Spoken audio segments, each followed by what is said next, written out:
Saúl asesina a los sacerdotes. Saúl asesina a los sacerdotes. Este es el tema que vamos a desarrollar a continuación. En este pasaje, en este capítulo que vamos a estudiar, vamos a encontrar a uno de los niveles más profundos de depravación, de degradación, de maldad, de corrupción, de crueldad a la que un ser humano puede llegar. Pero nosotros no debemos sorprendernos cuando oímos que un secuestrador llamado el Mocho Orejas le cortaba a sus víctimas la oreja, y Al Capone mandó asesinar en el día de San Valentín más de 500 personas, y Hitler asesinó 6 billones de judíos, y José Stalin mató más de 40 millones en la purga que hizo en Rusia, y Idi Amin en el África asesinaba con un bate de béisbol, mandaba a hincarse a todos los cristianos y les iba rompiendo el cráneo uno por uno. Y hemos visto en Ruanda asesinatos, genocidios, etcétera, etcétera, que nos ponen los pelos de punta y que nos hacen reflexionar profundamente acerca de cuán grande o a qué grado puede llegar la maldad del ser humano. Sin embargo, la Biblia nos enseña que la maldad puede llegar aún mucho más lejos, porque cuando una persona es iluminada con el Espíritu Santo, o sea, las personas que vienen a oír la palabra de Dios, las personas que han ido a algún desayuno, han ido a algún estudio bíblico, etcétera, etcétera, o personas que tal vez profesaron el cristianismo durante mucho tiempo, si esas personas comienzan a alejarse de Dios, la Biblia nos advierte que existen criaturas invisibles espirituales llamadas demonios que están esperándonos, escúchame con mucho cuidado, están esperándonos a que nos soltemos de la mano del Señor Jesucristo para venir a devastarnos mentalmente, para tratar de hacer el máximo daño posible en tu vida y en mi vida, mental, emocional y físicamente. Cristo habló de un caso donde una persona fue iluminada por el Espíritu Santo, fue a un desayuno, fue a una predicación, y los demonios que tenía se salieron y encontraron, ¿verdad?, cuando regresaron, la casa barrida y adornada, pero no ocupada. Y entonces este demonio dijo: voy a ir a tomar 7 peores para regresar a mi casa. Así le llaman nuestros cuerpos, los demonios, sus casas. Voy a tomar 7 peores para regresar a esa persona y para que su estado sea 7 veces peor. Entonces, cuando una persona que ha oído de Cristo, cuando a una persona ha profesado dentro de la milicia y las filas del cristianismo, se aleja del Señor por ir a probar acá y por ir a probar allá, y un amante, un poquito de sexo, un poquito de pornografía, etcétera, etcétera, tenemos nosotros que andar con mucho cuidado, porque debemos andar con temor y temblor, porque es el ataque más intenso que la cristiandad pueda sufrir. En Proverbios, en 2 de Pedro 2, habla de todo el capítulo 2, de todos aquellos que profesaron ser cristianos, pero que nunca llenaron su casa. Y al final termina el capítulo 2 de 2 de Pedro diciendo: el perro regresa a su vómito y la puerca lavada regresa a su lodo. ¿Por qué el perro regresa a su vómito? Porque es perro. Porque para que un perro deje de tomarse o comerse otra vez lo que expelió, necesita dejar de ser perro y convertirse en jirafa o en rinoceronte o en gato. Pero la naturaleza del perro siempre lo llevará a que aquello que vomita se lo vuelva a comer. Y el puerco, sacas un puerquito, le pones champú, le pones un moño, le pones Chanel, y te va a durar 10 minutos porque va a regresar al lodo, porque es su naturaleza. Entonces se está hablando que en este capítulo 2 de Pedro, todas estas personas que se les llama apóstatas nunca fueron cambiados en su naturaleza. Ahora los cristianos podemos caer y podemos tener problemas, y yo conozco cristianos que han caído 4 meses, ya están tirados, pero si son cristianos se levantan, porque Dios no deja caído al justo nunca, nunca, nunca. Y Dios al que ama, disciplina y azota al que recibe por hijo. Vamos a ver en el caso de Saúl, a dónde llegó la crueldad de este hombre. Tenemos que tomar en cuenta ya desde que los demonios comenzaron, como lo vimos en capítulos anteriores, a controlar la vida de Saúl. Tenemos que recordar ya que ahora Saúl ya estaba totalmente invadido bajo el control demoníaco. Vamos a comenzar viendo de qué forma David continúa su huida de la persecución del rey Saúl. Yéndose luego David de allí, versículo 1, huyó a la cueva de Adulam. Y cuando sus hermanos y toda la casa de su padre lo supieron, vinieron allí a él. Y se juntaron con él todos los afligidos, todo el que estaba endeudado, todos los que se hallaban en amargura de espíritu, y fue hecho jefe de ellos, y tuvo consigo como 400 hombres. David escapa a la cueva de Adulam. Recuerdan que le pidió asilo al rey Aquis filisteo, y descubrieron los soldados que era el gran campeón que había matado al filisteo Goliat, y tal vez dijeron: viene aquí de espía a infiltrarse entre nosotros. Se tuvo que fingir loco David para huir y comenzar a poder escapar y planear estratagemas donde esconderse del rey Saúl. Después de establecerse en una cueva, en la cueva de Adulam, vemos que sus hermanos y toda la familia, dice la Biblia, toda la casa de su padre lo supieron, fueron corriendo a reunirse con David en esa cueva.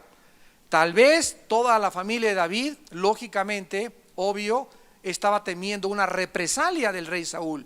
Sabían que el loco estaba, que estaba buscando a David, y lógicamente se iba a ir contra la familia. Entonces la familia dijo: no podemos estar a salvo cerca del palacio, vámonos con David. Y toda la familia, ¿verdad?, se fue al exilio con David. Esto significa lo siguiente: que sus hermanos mayores desertaron del ejército. Recordamos que los hermanos mayores de David, en el capítulo 17, cuando él se enfrentó a Goliat, les llevaba de comer porque estaban en el campo de batalla. David no podía ser soldado porque, de acuerdo a la ley judía, después de los 21 años podías inscribirte en el ejército. Por lo que David, antes de matar a Goliat, no tenía ni siquiera 20 años de edad. Entonces se convirtieron los hermanos de David en fugitivos igual que él. Eventualmente, dice la Biblia, se juntaron con él un grupo, lo vamos a ver más adelante, eran como 400 hombres. Dice la Biblia: afligidos, endeudados y desanimados se unieron también a él. Esto nos presenta un cuadro típico de cómo se encontraba el reino de Saúl. Había deudas por todas partes, no había perdón para las deudas como lo establecía la ley. No, había una ley de impuestos que estaba oprimiendo completa y los estaba ahogando a todos los ciudadanos. Estaban afligidos por todos lados, no había verdaderamente fuentes de trabajo, el pueblo se encontraba en la ruina, y por eso comenzaron a encontrar a un muchacho que había sido campeón, que había vencido al gigante, porque la gente siempre busca líderes.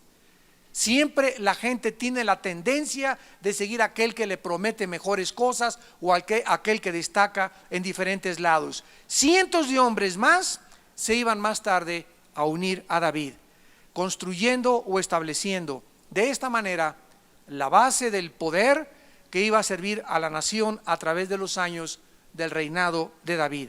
Vayamos rápidamente al segundo libro de Samuel, capítulo 23. Y veamos que todos estos hombres que eran afligidos, endeudados, con amargura de espíritu, se convirtieron con el rey David, con el ejemplo de su líder, en los más grandes guerreros de Israel.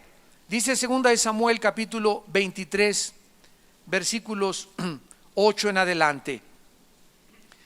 Estos son los nombres de los valientes que tuvo David: Josef Basebet el Tacmonita, principal de los capitanes; Adino el Esnita, que mató a 800 hombres en una ocasión; después de este, Eleazar, hijo de Dodo; Nos saltamos al versículo 11. Después de este fue Sama, hijo de Age Ararita.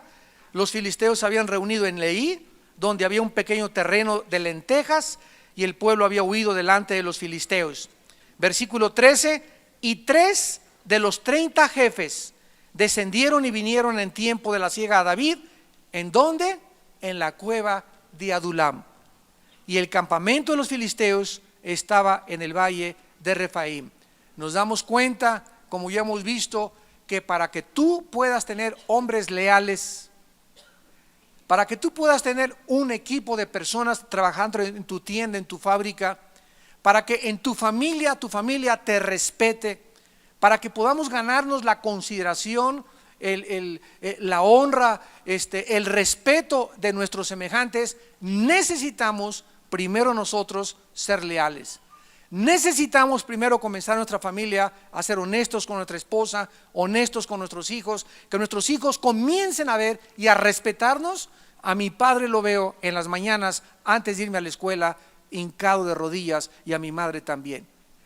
A mi padre lo veo continuamente alabando a mi madre, diciéndole que qué bella es mi madre, aunque tenga cara de cucaracha. Continuamente veo a mi madre alabando a mi papá, aunque mi papá tiene cabeza y cuerpo de camello. Y continuamente los hijos están viendo que el padre besa a la mamá, que tiene atenciones, y los hijos van creciendo con esa seguridad. Los jóvenes van viendo que los matrimonios verdaderamente existen y que sí se puede verdaderamente formar un matrimonio feliz, y la gente comienza a creer que no es un espejismo, sino que es una realidad. Tenemos continuamente que estar buscando. Tus empleados se dan cuenta, mi jefe es considerado, cuando es día festivo me paga 3 turnos, mi jefe verdaderamente es cristiano, nos ha dado seguro social, ha tenido atenciones con nosotros. En todas estas áreas los ojos del mundo están en nosotros. Pero cuando en nosotros hay deslealtad, deshonestidad, cuando evadimos impuestos, cuando engañamos a nuestros trabajadores, cuando nos queremos pasar de listos, cuando queremos que lo más sea para nosotros, comenzamos a perder. Escuchen esto, en la Biblia se llama el favor de Dios. De una forma invisible comienza Dios a quitar la mano de tu vida, a quitar la mano de tu trabajo, a quitar la mano de tu familia. ¿Por qué? Porque no estás siendo tú esa fuerza, ese testimonio, ese hombre, esa mujer que Dios quiere que seamos. Y David era tan leal, como lo vamos a ir viendo con sus hombres, que sus hombres estaban dispuestos a morir por él, y se convirtieron en guerreros valientísimos sin tener mucho entrenamiento militar más que el que adquirieron a través de las guerras junto con David. Ahora vamos rápidamente al Salmo 142, porque fue el salmo que David escribió en la cueva de Adulam. Y en este salmo podemos nosotros entender los sentimientos, las emociones de profunda soledad, de temores que David tenía ahí como un animal arrinconado en una cueva. Volteaba a ver a todos esos hombres y preguntándose, imagínate, ¿qué voy a hacer ahora con todos ellos? Ninguno me anima, vienen afligidos, amargados de espíritu. Era para que les dijera, oigan, yo tengo suficientes problemas para que todavía me rodee aquí un grupo de personas que endeudados ahora me están agravando mi situación. Ahora con más ganas Saúl me va a perseguir. Sin embargo, él no fue la forma como reaccionó, sino que lo vamos a ver más adelante. Él tuvo compasión de toda esta gente, eran como 400 ahí, y comenzó él a preocuparse por ellos, a olvidar su problema con Saúl, pero en lo profundo de su alma escribe el Salmo 142. Vamos a ver algunas porciones nada más de este salmo. Comienza David diciendo, con mi voz clamaré a Jehová, con mi voz pediré a Jehová misericordia, delante de él expondré mi queja, delante de él manifestaré mi angustia. Una de las cosas que David aprendió de Dios fue la siguiente: que siempre que estemos angustiados y que estemos afligidos, nunca de los nunca vayamos primero con los hombres. Ay, mamá, ayúdame. Ay, pastor. Ay, esposita. Ay, hijo. Lo primero que tenemos que hacer es recordar que hay un Dios que nos está esperando para que caigamos de rodillas y a Él exponerle nuestra queja. Cambiar a Dios por los hombres es idolatría. La idolatría no es simplemente inclinarme ante una estatua, es tratar de cambiar la gloria de Dios en imagen de hombre corruptible, como dice Romanos capítulo 1. Cada vez que yo confío más en una persona, cada vez que yo confío que el pastor es el que me va a sacar de problemas, o esa persona me va a sacar de problemas, o esa persona, en ese momento estoy, sin que me doy cuenta, alejándome del poder y de la gloria y de la bendición de Dios. A Él, dice David, delante de Él expondré mi queja, delante de Él manifestaré mi angustia. Cuando mi espíritu se angustiaba, versículo 3, dentro de mí, tú conociste mi senda. O sea, David estaba tan consciente de que la presencia de Dios en su vida tenía que ser mantenida. Y claro que somos vulnerables y somos sensibles a la angustia y a la depresión porque somos seres humanos. Pero en ese momento, cuando tú estás deprimido, cuando estás en la angustia, cuando te das cuenta que ay, tal vez nadie me ayude, y no me fueron al hospital a visitar, y no han ido a la cárcel a visitarme, y tengo 2 semanas que ningún amigo me habla, ni los pastores me hablan tampoco, ni me visitan. En ese momento Dios conoce tu senda, Dios conoce tu situación, Dios conoce tus caminos. Él sabe perfectamente bien de cada uno de nosotros qué es lo que estamos atravesando. Y Dios quiere a través de esto enseñarte una grande lección. Madurar tu carácter y aprender a esperar en Él. Dice la Biblia, en el camino en que andaba me escondieron lazo. ¿Cuántos de nosotros estamos expuestos a que en cualquier momento alguien nos quiera entrampar? Meterte un gol, transarte en tu trabajo, robarte tu coche, asaltar tu casa, todas las cosas malas que nos puedan suceder. La Biblia dice claramente que Dios está consciente, y David sabía que más adelante, donde él iba, había lazos, había trampas esperándolo.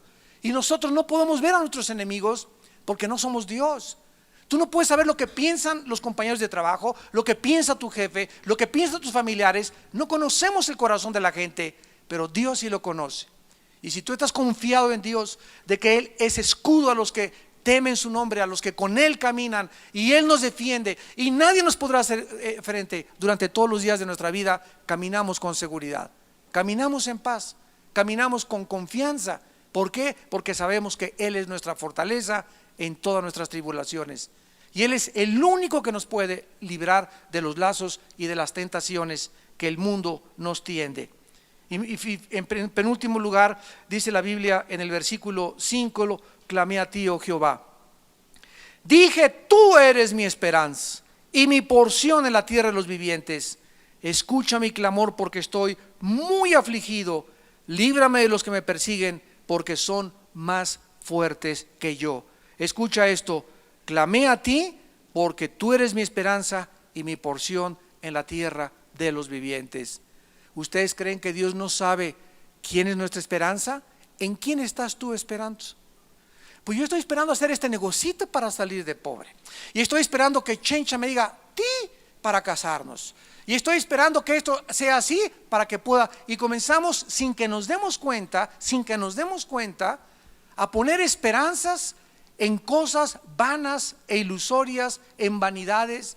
Estoy esperando que mi compadre llegue a la gobernatura a ser diputado para que me eche la mano y me saque y me dé un hueso para poder trabajar. Y comenzamos sin que nos demos cuenta a poner nuestros ojos, a poner nuestra esperanza en los hombres.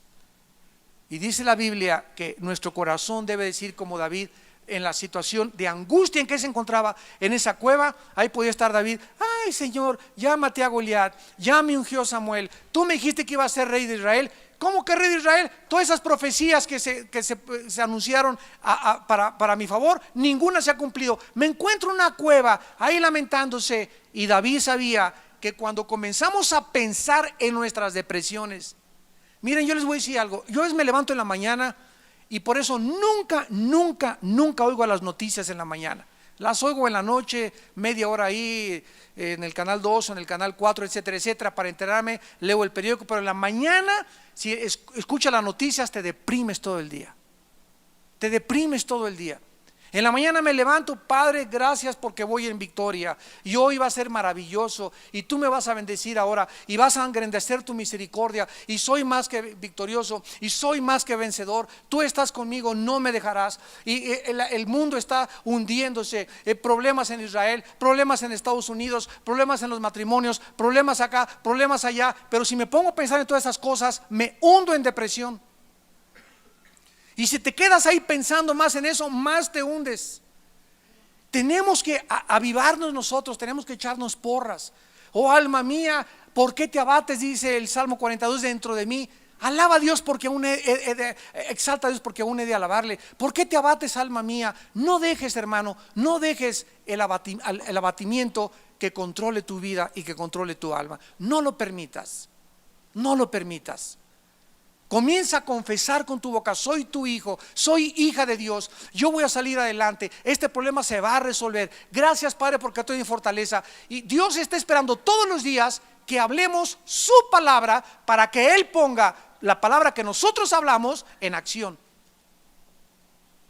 Dios está esperándonos diario a que digamos algo, que nos pongamos de acuerdo en algo que su palabra dice, porque Dios se mueve a través de su palabra. Y Él cumple su palabra y no mudará lo que ha salido de sus labios. Pero si tus palabras son de abandono, de depresión, de angustia, de maldición, no, este día me va a ir como en feria. Hoy me va a caer el techo en la cabeza. Nada me sale bien. Soy un fracasado. Me dicen Gutierritos. La actitud que nosotros tengamos va a determinar nuestro destino. Regresamos a 1 Samuel. Y lo primero que David hace al estar ahí con todos los hermanos, las familias, estaban sus padres también, es que en segundo lugar, no se deprime David, comienza a animarse, como lo vimos en el Salmo 142, estaba angustiado, se sintió vulnerable, pero comenzó a alabar a Dios y a recordar a Dios. Y lo primero que hace, dice la Biblia en el versículo 3 y 4, se fue David a Mizpa de Moab y dijo al rey de Moab: yo te ruego que mi padre y mi madre estén con vosotros, hasta que sepa lo que Dios hará de mí. Los trajo pues a la presencia del rey de Moab y habitaron con él todo el tiempo que David estuvo en el lugar fuerte. David toma inmediatamente la responsabilidad por sus padres y busca la manera en que papi y en que mami, mientras él estaba en un peligro y estaba siendo perseguido y como fugitivo, buscó un lugar de protección para sus padres. Cristo, cuando estaba en la cruz del Calvario, no estaba pensando en él mismo. Ay, mis clavos, me duele aquí la mano izquierda, me duele la mano derecha, ay, me duele aquí lo que me hicieron ahorita y los latigazos. Cuando estaba en la cruz del Calvario, Cristo, en medio de su dolor y en medio de su angustia y en medio de su soledad, procuró también el favor de sus padres. Juan, ahí está tu madre, cuídala. Madre, ahí está Juan. María, ahí está Juan, ese es tu hijo verdaderamente. Desde la cruz, Cristo forma la familia espiritual. Y es una de las cosas que el libro de los Efesios en el Nuevo Testamento, capítulo 6, versículos del 1 al 3, nos exhorta a todos aquellos que somos cristianos con muchísima profundidad. Dice Efesios 6: hijos, obedezcan en el Señor a vuestros padres, porque esto es justo. En 1 Juan 3 dice: todo aquel que hace justicia es nacido de Dios. O sea, tú no puedes decir que eres cristiana, tú no puedes decir que eres cristiano, jovencito, si eres un rebelde en tu casa. No puedes, porque es justo que obedezca a papi y a mami. ¿Por qué es justo? Porque mami me trajo desde que yo nací. Me cambió los pañales, me dio de su pecho leche para beber y para que pudiera sobrevivir. Mi papá ha trabajado, me pagó la escuela, hicieron muchas cosas para mi bienestar. Es justo, es lo menos que podemos hacer, obedecerlos. Claro que mientras estamos en casa, ¿verdad? Dice la Biblia, honra a tu padre y a tu madre, que es el primer mandamiento con promesa. La primera promesa que Dios le hace al ser humano es: si tú obedeces a tu papá y a tu mamá y los honras y los respetas, te va a ir bien y tendrás larga vida sobre la tierra. Versículo 3, para que te vaya bien. Qué increíble, ¿verdad? Que muchos de ustedes que nos escuchan también por la televisión, en la vida les está yendo como les está yendo porque fueron hijos ingratos e infieles. Y si alguien que me está oyendo se dice cristiano y tuviste algo con tu padre o tienes algo con tu madre, hoy mismo que oís la palabra de Dios, no te endurezcas. Háblale a tu papi, háblale a mami en la noche: papá, ¿te acuerdas hace 3 años? Tengo algo contra ti, que te insulté y te grité. Mamá, ¿te acuerdas que te dije que parecías bruja y que ya no me dijeras nada? Quiero decirte que estoy arrepentido, mami, te pido perdón. Soy tu hijo y aunque ya estoy casado y tengo a los hijos, necesito pedirte perdón de muchas cosas que te hice cuando yo era joven. No dejen ustedes ni echen en tierra el pedirle perdón a sus padres. Hagámoslo, porque es una de las condiciones para que nos vaya bien en la vida. Y eso fue lo que David hizo inmediatamente: procurar la responsabilidad de que sus padres estuvieran protegidos. Ahora es interesante, ¿a quién se los llevó? Se los llevó, dice el versículo 4 de 1 Samuel 22, al rey de Moab. Y recordamos que los moabitas eran enemigos de Israel. Pero ¿saben ustedes qué fue lo que sucedió? Que la bisabuela de David, ¿quién fue? Ruth. Ruth fue la bisabuela de David, era moabita. Y posiblemente, ¿verdad? Tal vez por esta razón, el rey de Moab sabía la ascendencia moabita de David, porque su bisabuela había sido moabita, y por esta razón Dios le concedió gracia con el rey para que pudiera proteger a sus padres. Y sus padres se quedaron en Moab todo el tiempo en que David se escondió en una fortaleza en Moab. En el versículo 25 dice la Biblia que cuando David no abandona a toda esta gente que le quiso seguir y procura la responsabilidad de sus padres, entonces tenemos la promesa de que Dios nos va a dirigir. No esperes luz en tu vida. No esperemos dirección en nuestra vida sin que antes seamos justos con nuestros padres, sin que antes seamos justos con nuestro prójimo, porque si no, Dios no nos puede alumbrar nuestro camino. Y es interesante que después de estas dos acciones, el profeta Gad viene a David y le dice: no te estés en este lugar fuerte. Versículo 5: anda y vete a la tierra de Judá. Y David se fue y vino al bosque de Aret. Vemos de qué forma Dios ahora comienza a darle dirección a David. ¿A través de quién? A través de los profetas. Y David sabía perfectamente bien que este hombre era un profeta. Ahora, este hombre, por alguna razón, ¿verdad?, no era muy sabio que David se quedara en esta fortaleza, por lo que Dios le envía un profeta para que le cambie la dirección y le envíe a la tierra de Judá, en un bosque que se llamaba el bosque de Aret. Era un bosque muy poblado, donde había muchos escondites y donde había más posibilidades de que Saúl no lo encontrara.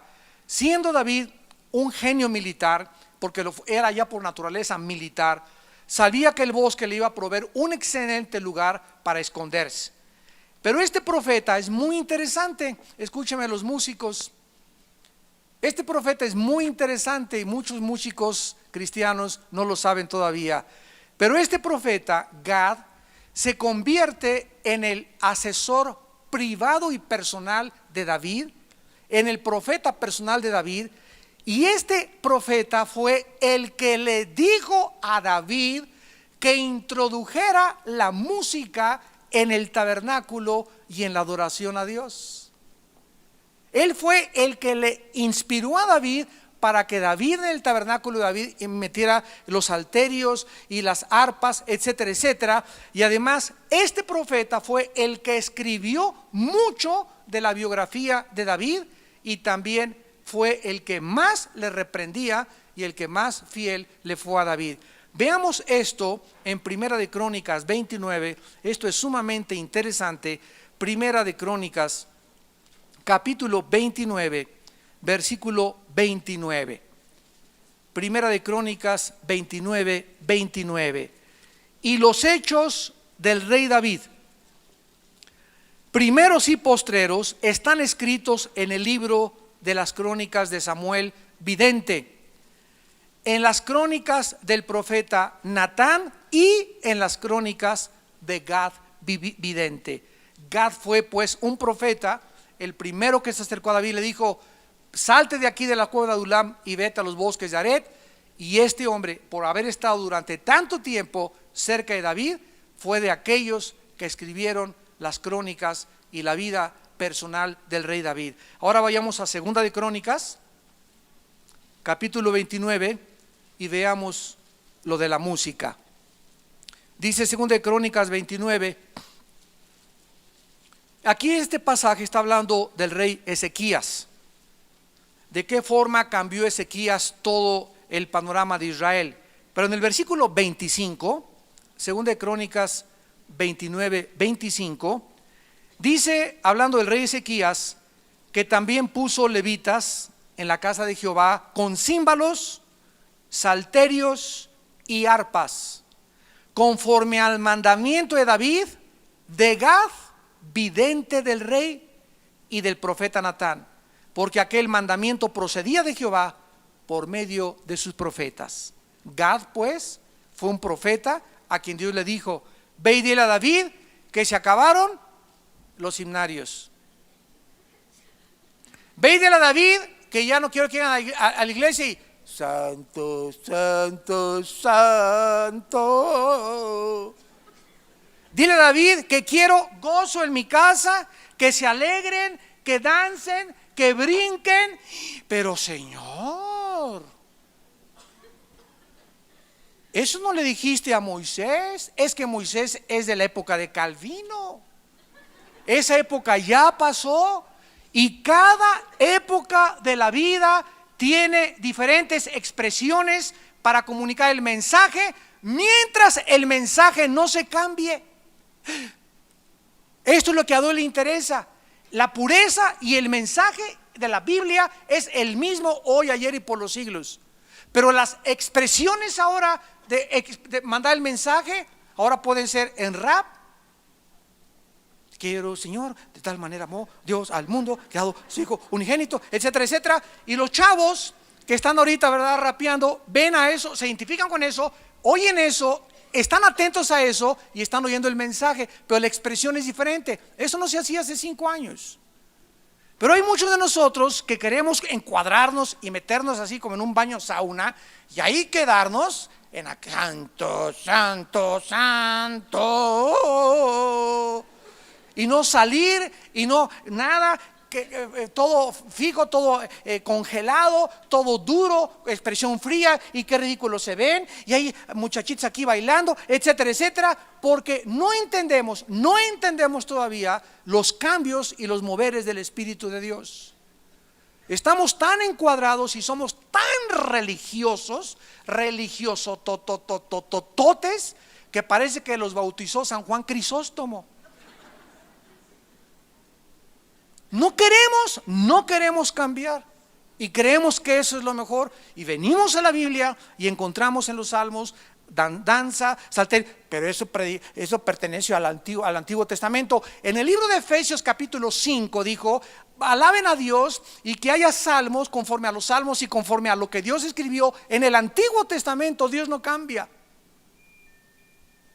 Y vemos de qué forma Dios renueva, y Dios no está en contra de que mientras se guarde el orden y el pudor, ¿verdad?, Y mientras no haya muchachas bailando así, ¿verdad? Y enseñando pompas, etcétera, etcétera, o con movimientos sensuales, ¿verdad? A Dios no le molesta eso, le molesta a Dios la provocación de los movimientos sensuales.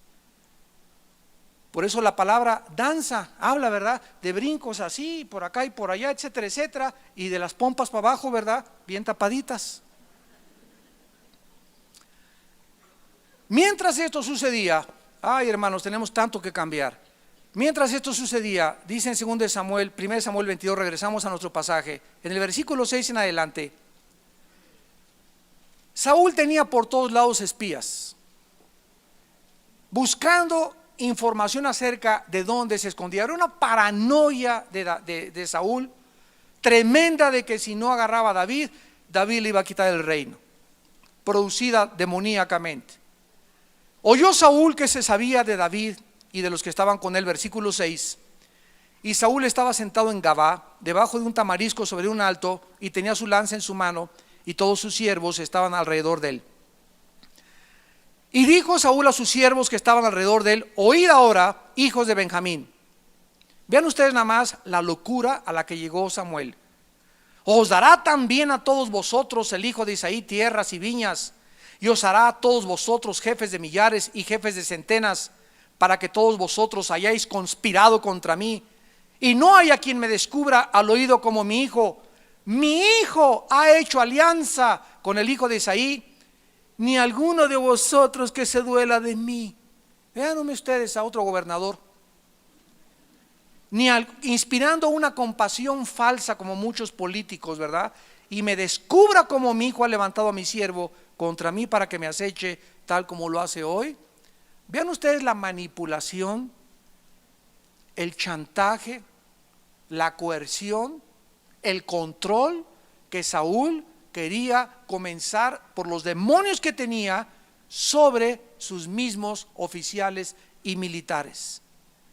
Saúl seguía sospechando de una conspiración masiva en contra del reino, fraguándose contra su persona, lo que resultó en una paranoia trágica, un retrato terrible y espantoso de la maldad humana. Saúl escucha por ahí los espías: David está en tal parte y podemos ir a encontrarlo. Y mientras encontraba el reporte, Saúl debajo de un árbol de tamarindo estaba con todos sus oficiales, y todos los que se acercaron ahí, aprovechó Saúl para comenzar a insinuarles a los oficiales y a tratar de lanzar a ver qué pescaba, a ver quién por ahí se levantaba y dijera: sí, este oficial está en contra de usted y este está en contra de usted. Era muy astuto Saúl con la sabiduría diabólica, y les comienza a cuestionar a todos sus oficiales. Comienza a pronunciar una serie de acusaciones contra sus propios soldados, sugiriéndoles que perderían sus riquezas y posiciones si ellos, ¿verdad?, permitían que David ocupara su trono. ¿Quién les va a ser oficiales? Le estaba diciendo: a ver, compadre, si me matan a mí, tú ya no vas a ser jefe de mi ejército ni jefe de mi estado mayor, porque mientras yo esté, yo los voy a proteger, a mis viejitos yo los voy a cuidar, a los jóvenes yo los voy a cuidar, etcétera, etcétera. Esto es chantaje, esto es coerción, ¿verdad? Esto es una actuación deshonesta de la humanidad, tratando de involucrar a la gente. Si a mí me cortan la cabeza, se la cortan a todos ustedes, en otras palabras. Si yo me voy, ¿quién los va a cuidar a ustedes? Imagínense nada más, haciéndose Dios. Si yo me voy y me quitan de este puesto de gobernante, a ustedes también les cortan la cabeza. Los viejitos se quedan sin silla de ruedas, los jóvenes no les va a poder pasar nada, y a todos los adultos también se los va a llevar la tostada. O sea, yo soy el Mesías y todo gira alrededor de mí, y mientras yo esté, todo va a funcionar. Cuídense, y si oyen que me van a quitar el puesto, ¿verdad?, vamos a hacer un levantamiento, pero solo ustedes me pueden quitar. Esto es lo más deshonesto y lo más bajo, lo más ruin, lo más cruel a lo que puede una persona llegar en la vida. Tratar de manipular a las personas. Es como las esposas que son maltratadas. Llega el esposo: tú tienes la culpa de mi amante. Ahora de manera que ella tiene la culpa, y las mujeres se lo creen. Hermano, me siento muy mal. ¿Por qué, hermana Panchita? Porque yo soy el culpable de que mi esposa vive con un amante. Ahora, imagínense nada más el poder y el control que un hombre pueda tener y el descaro para convencer a su esposa que ahora ella es la culpable de que él tiene un amante. Y la mujer tonta, mensa, se lo cree todo. Qué increíble a lo que puede llegar la manipulación y el chantaje. Miren, se los digo con todo mi corazón, el 60-70%, pregúntenle a mi esposa en Tamar, que nos llegan diario mujeres maltratadas, golpeadas, entre violencia familiar. El 60-70% de las mujeres creen que son las culpables de que su esposo las maltraten. Llegan a convencerlas que ellas son las culpables. Y todavía chillan y ya me voy a portar bien, ya regresas conmigo. Esto fue exactamente lo que hizo Saúl, porque esa es la naturaleza humana. Eso no era todo, ¿verdad? En su locura y en su insanidad mental, les dice inclusive Saúl a sus soldados que su hijo mismo había inspirado esta conspiración porque era el mejor amigo de David y que ahora su hijo era el líder de la conspiración contra su rey. ¿A qué grado puede llegar una persona que ha conocido a Dios para ahora sentirse perseguida? Y este es el mismo espíritu que todos los gobernantes de la historia en el mundo han tenido. ¿Sabían ustedes que, por ejemplo, José Stalin, que medía como unos 65 de estatura, llegó al grado de no confiar en nadie, que mandó matar a toda su familia? Sospechaba hasta de Fido, su perro. Y antes de morir, dice su hija, escribió a un escritor inglés que se acostó Stalin y comenzó a decirle minutos antes de morir en su agonía, en un estado de coma ya, se levantó de la cama y levantó el puño contra Dios y dijo: oigo lobos aullando que vienen por mí, pero retando a Dios en su último momento, pero jamás, así dijo, jamás me daré por vencido, como diciéndole a Dios, ¿verdad? Nunca creí en Dios. Entonces ¿a quién estaba retando? Qué ironía del destino. Hitler era tan paranoico igual que mandó construir un sistema de protección a su alrededor que se llamó la Gestapo, porque sospechaba que todo mundo estaba en contra de él y todo mundo conspiraba contra él. En Proverbios 28:1 el rey Salomón escribió: huye el impío sin que nadie lo persiga, mas el justo está confiado como un león. ¿Tú te has sentido que de repente todo el mundo te mira? ¿Has experimentado que te subes a un camión y todos te miran feo? No es cierto, nadie te está mirando feo. Llegas a la iglesia y crees que todos te están mirando feo. No es cierto, no es cierto, es obra de demonios en tu imaginación. Cualquier persona que experimente sentimientos de paranoia, me ven, me persiguen, etcétera, etcétera, es porque están actuando en tu vida demonios. Vean ustedes en el libro de Deuteronomio capítulo 28, en el Antiguo Testamento, de qué forma son maldiciones horribles en la vida humana cuando vivimos lejos de Dios.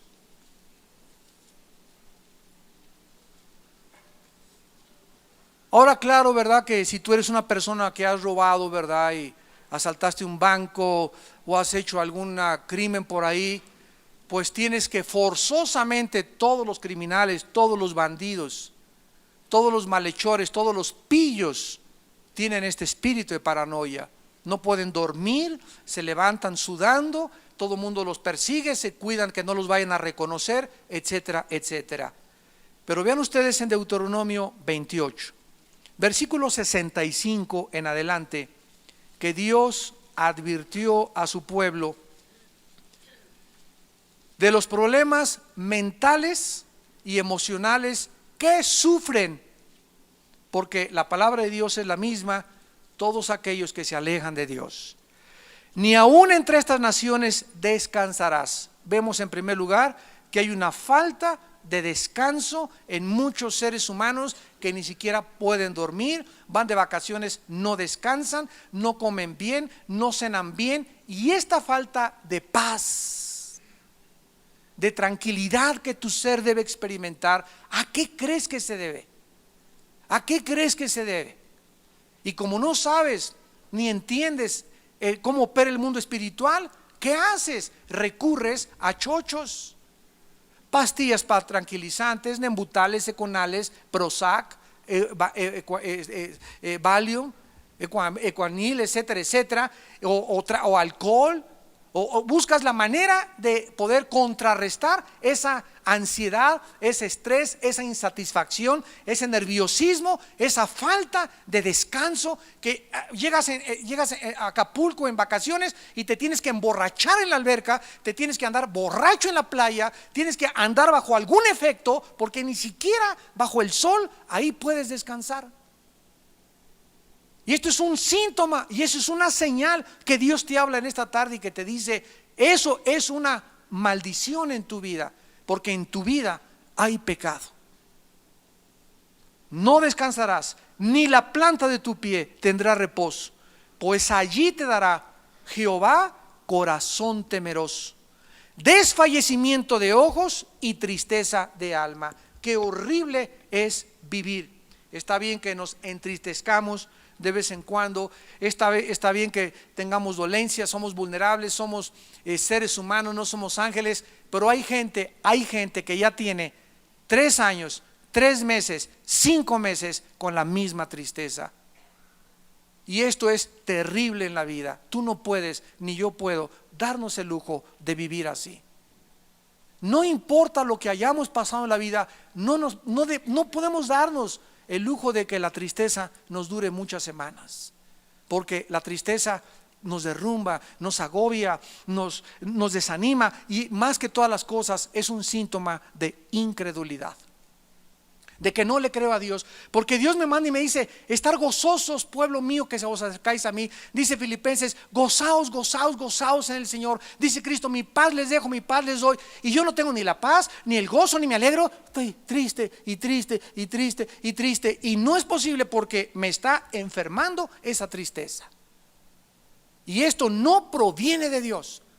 Mis pensamientos para ustedes, dicen Jeremías, son de paz y de tranquilidad, no de tristeza. Ok, si estás triste 2, 3 días está bien por lo que haya pasado, pero no dejes que la tristeza, no dejes que la ansiedad, no dejes que la depresión te dure, no dejes que la angustia te dure 3, 4 días, porque acabamos alejados totalmente de Dios. Dice el versículo 66: y tendrás tu vida como algo que pende delante de ti. Estarás temeroso de noche y de día, y no tendrás seguridad de tu vida. Por la mañana dirás: ¿quién diera que fuera la tarde? Y a la tarde dirás: ¿quién diera que fuera la mañana? Por el miedo de tu corazón con que estarás amedrentado, y por lo que verán tus ojos. Estas características y síntomas de que muchos seres humanos tienen, de acuerdo a la Biblia, son maldiciones, porque Jesús vino a darnos vida y vida en abundancia. Cuando regresamos a 2 Samuel 22 para terminar, Saúl reta a sus soldados a que le digan quién ha conspirado contra él. Dice el versículo 9: entonces Doeg edomita, que era el principal de los siervos de Saúl, respondió y dijo: yo vi al hijo de Isaí que vino a Nob, Amalec, hijo de Ahitob. ¿Se acuerdan que este hombre Doeg, cuando David fue a pedirle permiso o fue a pedirle comida y un arma al sumo sacerdote Abimelec, ahí se encontraba este hombre Doeg, y David se arrepintió de no haberlo matado, porque era el jefe de los pastores de Saúl? Y cuando Saúl se dirige a todos los soldados, obtiene el resultado: un Judas salta. Siempre un Judas está listo a traicionar y a clavar el cuchillo por detrás. Se levantó y desde luego, ¿verdad?, para quedar bien con Saúl: yo sé quién está conspirando. Yo vi a David, le dice a Saúl a continuación, cuando entró al tabernáculo y platicó con el sumo sacerdote, y vi como el sumo sacerdote le dio pan, y vi como le dio la espada de Goliat que estaba envuelta en un velo, un efod detrás del velo, y vi de qué forma le oró también por él. Y entonces en ese momento Saúl dice a todos los hombres: mándenme traer a todos los sacerdotes. Y le traen a 85 sacerdotes a la presencia de Saúl. Saúl confronta a Ahimelech y le dice: ¿por qué me has conspirado? ¿Por qué tratas de matarme? Y el sumo sacerdote le contesta y le dice en el versículo 13 y 14, Saúl le dice: ¿por qué has conspirado contra mí y tú y el hijo de Isaí, cuando le diste pan y espada y consultaste por él a Dios para que se levantara contra mí y me acechase como lo hace hoy? Abimelech le respondió y le dijo: ¿quién entre todos tus siervos es tan fiel como David, yerno también del rey, que sirve a tus órdenes y es ilustre en tu casa? He comenzado yo desde hoy a consultar por él a Dios. Lejos sea de mí, no me culpe el rey de cosa alguna, ni a la casa de mi padre, porque tu siervo ninguna cosa sabe de este asunto, grande ni pequeña. Y el rey dijo: sin duda morirás, Ahimelech, tú y toda la casa de tu padre. Ahimelech trató de defenderse y le dijo claramente que él no tenía ninguna culpa, que él no estaba conspirando, que era su papel de sumo sacerdote orar por la gente, era su papel de sumo sacerdote de darle comer a la gente, era su papel el que él estaba haciendo. Y además David, al que él creía que lo iba a conspirar contra él, era su yerno, estás persiguiendo a tu yerno. Y además yo no conozco a nadie más fiel en el reino que David a ti. Sin embargo, ya Saúl no podía escuchar razones, ya no podía escuchar absolutamente ninguna excusa. Él estaba decidido a matar a todos aquellos que sospechaba que estaban en contra del reino. Y entonces él les ordena a los soldados y le dice en el versículo 17, le dijo el rey a la gente de su guardia: vuélvanse y maten a los sacerdotes de Jehová, maten a los sacerdotes de Jehová, porque la mano de ellos está con David, porque sabiendo ellos que huía, no me lo descubrieron. Pero los siervos del rey no quisieron extender sus manos para matar a los sacerdotes. Ninguno de los soldados de Saúl quiso echarse la responsabilidad de matar a los sacerdotes. Los sacerdotes, sabía todo el pueblo que habían sido puestos por Dios, que eran los que mediaban entre ellos y Dios, que eran los ungidos de Dios, y no podían en ese momento comprender cómo un rey estaba haciendo a un lado las leyes, o el rey estaba haciendo a un lado el derecho, los derechos humanos, todo lo estaba pisoteando este gobernante con el único propósito de matar a aquellos que estaban en contra de él o que lo estaban acusando de haber hecho algo. Y ninguno levantó la mano. ¿Y quién creen ustedes que mató a los 85 sacerdotes? Doeg. Dice el versículo 18: entonces dijo el rey a Doeg: vuelve tú y arremete contra los sacerdotes. Se volvió Doeg el edomita, acometió a los sacerdotes y mató en aquel día a 85 varones que vestían efod de lino. Y a Nob, ciudad de los sacerdotes, hirió a fila de espada, hombres, mujeres, niños y los de pecho, bueyes, asnos y ovejas, todo lo hirió a filo de espada. Esta matanza, esta crueldad a la que llegó el rey Saúl, de exterminar del reino a los representantes de Dios, de quitar a todos aquellos, no me importa, dice Saúl, que es sacerdote, que no sea sacerdote, lo único que me importa es yo mantenerme en mi trono. Y cuando un gobernante está decidido a mantenerse en su trono, no le importa chantajear, ser deshonesto, matar, cometer fraude, robar, etcétera, etcétera. Ustedes no se imaginan, y conozcámoslos a través de la Biblia, el daño y la enfermedad y el veneno tan grande que es el poder. Cuando un hombre recibe el poder, algo le sucede a ese hombre que el poder lo descompone, lo enferma, le nubla el entendimiento, le ciega la razón, le quita totalmente la visión. Ya pierde, además de todo esto, la sensibilidad y el afecto natural. Ya cuando a una persona no le importan los hijos, cuando a una persona no le importa a su esposa, cuando no le importa nada más que el poder, mi dinero, mantenerme en mi trono, nadie me quita de esta silla, de aquí solo muerto me sacarán, es cuando te das cuenta a qué grado puede llegar el ser humano. A ese grado llegaron los Césares romanos, a ese grado llegó Alejandro el Magno, Hitler, Mussolini, Saddam Hussein, José Stalin, los grandes dictadores que tenemos por todos lados actualmente en el mundo, porque el poder enferma y el poder absoluto enferma totalmente. Pero Jesús vino a lavarnos los pies. Jesús vino a enseñarnos que el más grande entre nosotros no es el que está sentado y pide a los demás que lo sirvan. El más grande es aquel que sirve a los demás, aquel que está dispuesto a dar su vida por los demás, aquel que tiene un corazón compasivo por su familia, compasivo por sus ovejas. Pastores que están verdaderamente entregados a amor de Dios y que aman a su iglesia y a su congregación con todo su corazón, y además interceden por su iglesia todas las noches. Ay de nosotros, dice la Biblia, si dejásemos de interceder y velar por vuestras almas, porque nos convertiríamos en mercenarios del evangelio, en líderes espirituales asalariados, que Jesús habló de ellos. El asalariado ve venir al lobo y huye, porque las ovejas no le importan, le importa su salario, le importa su quincena, le importa su sueldo.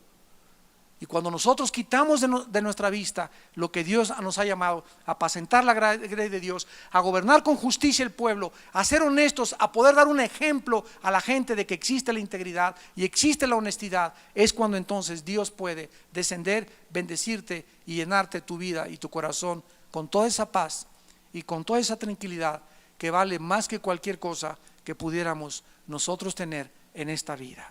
Oremos. Señor, gracias en esta tarde una vez más por la exposición de tu palabra que alumbra nuestros ojos y que expone los secretos más íntimos del corazón humano. Gracias, Padre, porque nos damos cuenta que Satanás desde su caída quiso ser como Dios, y ahora él está buscando la adoración a través de los hombres, y por eso hay tantos gobernantes en el mundo a través de la historia que al haber recibido el poder, el mismo poder los enferma, los descompone, los convierte a muchos en animales, pierden la razón, pierden el afecto natural, pierden la sensibilidad, como lo perdió el rey Saúl.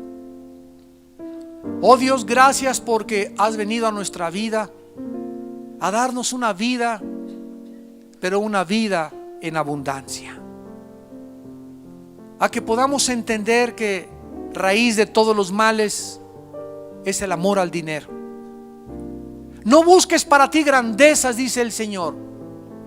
No busques reconocimiento, no busques aplauso, no busques estas cosas. Tú trata de ser imitador de Jesús como siervo amado. Nadie busque lo suyo propio, sino aquello que es de lo demás, para que seamos fieles imitadores de Jesús y caminemos en las huellas que Él nos dejó para que caminásemos siguiendo su ejemplo. Gracias te damos, Señor, porque lo contrario debe gobernar nuestro corazón. Padre, te pedimos que podamos ser como David, que podamos preocuparnos por los demás, olvidándonos de nosotros mismos, aún en nuestras angustias, aún en las cuevas y en los pozos de desesperación en que caigamos. No pensemos en nosotros, quitemos los ojos de nosotros y busquemos en quién ponerlos, en la gente necesitada, porque ahí se encuentra la medicina de nuestra alma, en vivir por los demás. En esta tarde tal vez hay muchas personas que aún no tienen a Jesucristo en su vida. Tal vez tú en esta tarde que el Espíritu Santo te ha traído, te ha mostrado que tu vida no es gobernada por la paz. Sientes que la gente está contra ti, sientes que la gente te ataca, sientes que la gente te agrede, y eso no proviene del Espíritu de Dios, proviene del diablo. Tal vez en tu vida hay amargura, por lo cual sientes estos sentimientos. Tal vez hay falta de perdón. Tal vez estás mal con tus padres o con algún familiar o alguna amistad o algún hermano que necesitas perdonar y hacer las paces con él. Y después de esto vendrá a tu vida la paz y sentirás un gozo inefable porque aún llenará tus labios de gozo y tu vida de alegría. ¿Qué tengo que hacer?, me preguntarás, para que en esta noche yo pueda iniciar una nueva vida con Jesús y mi vida pueda cambiar y sentirme en esta noche que mis pecados han sido perdonados por la sangre de Cristo. La Biblia dice en primer lugar que te arrepientas de tus pecados, que te arrepientas de tu amargura, de tu falta de perdón, para que no se agrave tu situación y no llegues al final de tu vida como llegó Saúl, lleno de odio y desconfianza de toda la gente a su alrededor. Dile a Cristo: Señor, perdona mis pecados. Creo que en la cruz pagaste con tu sangre por toda mi vida y mis pecados, y te invito a que entres a mi corazón como mi Señor y mi Salvador. Perdóname y lávame y dame la fortaleza de vivir para ti, el poder de llegar al final de mi vida con paz, seguro y confiado en tus promesas de que nada me faltará y que nunca me dejarás ni me desampararás. En el nombre de Jesús, amén.